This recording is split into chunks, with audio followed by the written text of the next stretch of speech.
ನಮ್ಮ ಜನಕ್ಕೆ ಅನ್ಯಾಯ ಆದದ್ದನ್ನು ನಮ್ಮ ಹಿರಿಯ ಸ್ವಾಮೀಜಿಗಳು ಸವಿಸ್ತಾರವಾಗಿ ತಿಳಿಸಿದ್ದಾರೆ.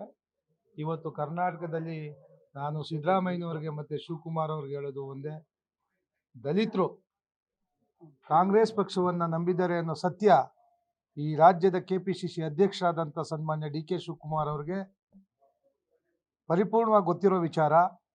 ಇವತ್ತು ಸಿದ್ದರಾಮಯ್ಯನವ್ರನ್ನ ನಾವು ನಂಬಿ ದಲಿತ ಮುಖ್ಯಮಂತ್ರಿ ಮಾಡ್ತಾರೆ ಅನ್ನೋ ವಿಶ್ವಾಸದಲ್ಲಿ ನಮ್ಮ ಪರಮೇಶ್ವರ್ ಸಾಹೇಬ್ರು ಇದ್ದರು.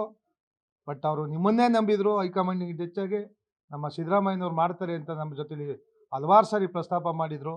ಆಗಲಿಲ್ಲ. ಆ ನೋವು ನಮ್ಮನ್ನು ಕಾಡ್ತಾ ಇದೆ. ಬಟ್ DK ಶಿವಕುಮಾರ್ ಅವರ ನೇತೃತ್ವದಲ್ಲಿ ತಾವು ವೇದಿಕೆಯಲ್ಲಿ ಹೇಳಿದ್ದೀರಿ, ನಾನು ನಿಮ್ಮ ಕ್ಷೇತ್ರದ ಮತದಾರ ಇದ್ದೀನಿ, ಸಾತ್ನೂರು ಕ್ಷೇತ್ರದಲ್ಲಿ ನಾನೂ ಕೂಡ ನಿಮ್ಮ ಸೈಕಲ್ ಗುರುತಿಗೆ ಮತ ಹಾಕಿದ್ದೀನಿ. ನೀವು ಅವತ್ತು ಹೇಳಿದ್ದೀರಿ, ನನ್ನನ್ನು ರಾಜಕೀಯವಾಗಿ ಕೈ ಹಿಡಿದಂಥ ಜಾತಿ ಏನಾದ್ರು ಇದ್ದರೆ ಅದು ದಲಿತ ಸಮುದಾಯ ಅನ್ನೋದ ವೇದಿಕೆಯಲ್ಲಿ ಹೇಳಿದ್ದೀರಾ. ಇವತ್ತು ನಿಮ್ಗೆ ಅಧಿಕಾರ ಸಿಕ್ಕಿದೆ.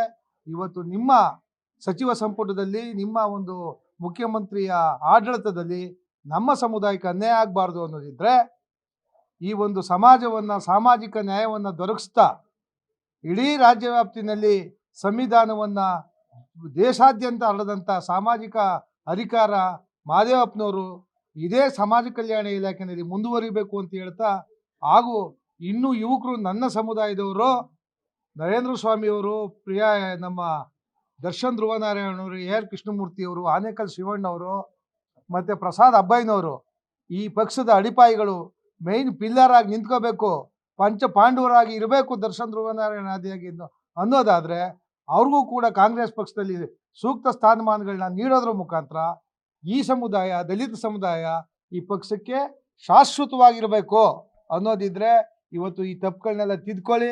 ಜಾಹೀರಾತಿನ ತಪ್ಪನ್ನು ತಿದ್ಕೋಬೇಕು ಅಂತ ಆಗಲೇ ನಾನು ಮೀಡಿಯಾದಲ್ಲಿ ಹೇಳಿದ್ದೀನಿ. ಸರಿಪಡಿಸ್ಕೊಳ್ಳಿ. ಮುಂದಿನ ದಿನ ಕಾಂಗ್ರೆಸ್ ಪಕ್ಷದ ಜೊತೆ ದಲಿತರು ಇರಬೇಕು ಅನ್ನೋದೇ ಆದರೆ ಈ ಎಲ್ಲ ಸೂಕ್ತ ಸ್ಥಾನಮಾನವನ್ನು ಮಹದೇವಪ್ಪ ಸಾಹೇಬ್ರನ್ನ ಅದರಲ್ಲೇ ಮುಂದುವರಿಸಿ ಇವ್ರಿಗೂ ಕೂಡ ಸ್ಥಾನಮಾನಗಳನ್ನ ಕೊಡಿ ಅಂತ ಹೇಳ್ತಾ, ಕೊಟ್ಟಿಲ್ಲ ಅಂದರೆ ನೇರವಾಗಿ ಹೇಳ್ತೀವಿ, 28ಕ್ಕೆ ನಮ್ಮ ಶಕ್ತಿ ಅಲ್ಲಿ ತನಕ ಕಾಯೋ ಅವಶ್ಯಕತೆ ಇಲ್ಲ. ನೀವು ಯಾವುದೇ ಸ್ಥಳೀಯ ಚುನಾವಣೆ ಮಾಡಿ 18ನೇ ತಾರೀಕು ನಮಗೆ ಸೂಕ್ತ ಸ್ಥಾನಮಾನ ಸಿಕ್ತೆ, ನೀವೇನೇ ಮಾಡಿದ್ರು ನಾವೇನು ಅಂತ ತೋರ್ತೀವಿ. ಈ ಪಕ್ಷದ ಅವಶ್ಯಕತೆ ಇಲ್ಲ ಅಂಥೇಳಿ ನಾವು ರಾಜೀನಾಮೆ ಕೊಡ್ತೀವಿ.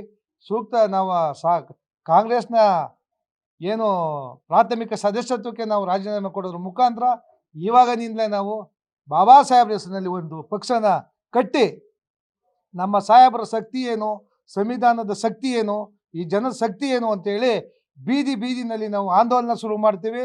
ನಾವು ಕಾಂಗ್ರೆಸ್ಸಲ್ಲೇ ಉಳಿಬೇಕು ಅನ್ನೋದಾದರೆ ಮಹದೇವಪ್ಪನವರು ಈ ಸಮಾಜ ಕಲ್ಯಾಣದಲ್ಲಿ ಮುಂದುವರಿಬೇಕು ಅಂತ ಮತ್ತೊಮ್ಮೆ ನಾನು ಈ ರಾಜ್ಯದ ದಲಿತ ಪರ ಸಂಘಟನೆ ಪರವಾಗಿ ನಾನು ತಮ್ಮಲ್ಲಿ ವಿನಮ್ರವಾಗಿ ಮನವಿ ಮಾಡ್ಕೊಳ್ತೇನೆ.